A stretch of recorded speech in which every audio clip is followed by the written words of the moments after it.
Hey guys, Patrick here. Life lessons for my sons. How you guys doing today?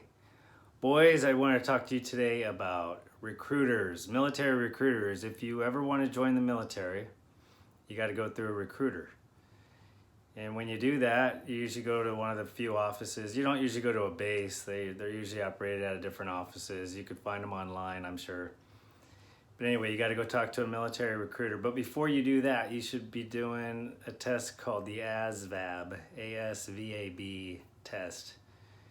And evidently today they have pre or practice ASVAB tests. And you want to do those tests. I would highly recommend you practice them as many times as you can if you want to go this route.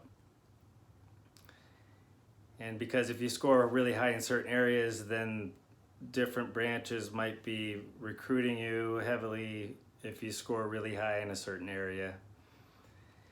So I know TD, you are considering enlisting in the Coast Guard.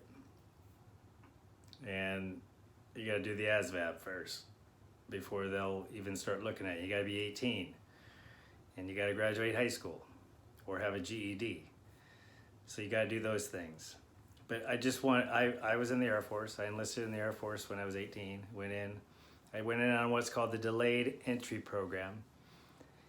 And you sign up, you do 2 different ceremonies. I remember we did one in the summer with the Thunderbirds. The Thunderbirds came out. And we did one, it was in Tacoma when I was a kid. And of course, the recruiters always told me everything I wanted to hear. You're gonna have an opportunity to go to school, you're gonna have an opportunity to work on jets and maybe be a pilot. That's all I wanted to hear. And I just heard that, okay. Well, I scored high on mechanical. So I enlisted, I went through boot camp, and I got orders to go to my that's when you get assigned, after boot camp you get assigned to your job. So my job was corrosion control specialist. And all that is a glorified painter. So I was a glorified painter. I wanted to be a mechanic. I became a glorified painter. And then after I went through my school in northern Texas, I wanted to go to Germany, Hawaii, California, all these awesome places. And I get sent to Idaho, Mountain Home Air Force Base in Idaho. So I'm a glorified painter and I'm in Idaho. I was not a happy camper. But to avoid some of these things, you can't always control where you're stationed.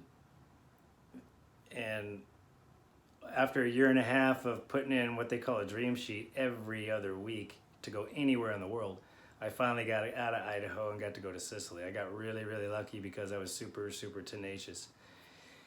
Anyway, but you can, if you score high in an area, there's a chance that you can negotiate your job ahead of time, whatever branch you go into. And if you are able to do that and a recruiter tells you, yes, you can get this job, get that in writing and get a signed agreement between you and the recruiter, and you both sign it and maybe even have it notarized. I'd highly recommend you have it notarized. Please take somebody with you that's already gone through the process of enlisting in the military and understands the game. You either take me or anybody you know that's already been through the drill. So please, please do that, because that could make a huge difference in the job that you end up doing, because otherwise you could end up being a cook.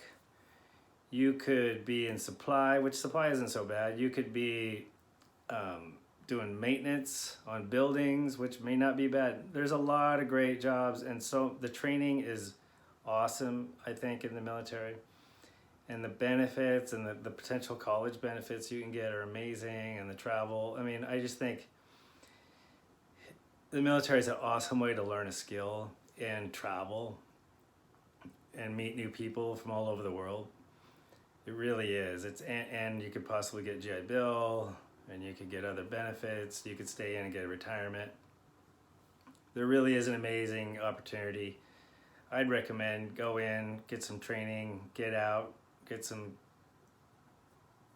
go find something else. But hey, if you find you like it, stay in and make a good career out of it, and then get out and do a whole nother career. Anyway, that's all I have to say today about military recruiters. Be careful. Take somebody with you that has already gone through the process, because recruiters will tell you everything you want to hear, but unless you get it in writing with a contract notarized by a third party, I would highly recommend it. It doesn't mean shit, okay? It doesn't mean jack shit. So anyway, that is my spiel on military recruiters. If you like the site, please hit like below. Please subscribe to get all the notifications for future videos. Patrick, Life Lessons for My Sons, out.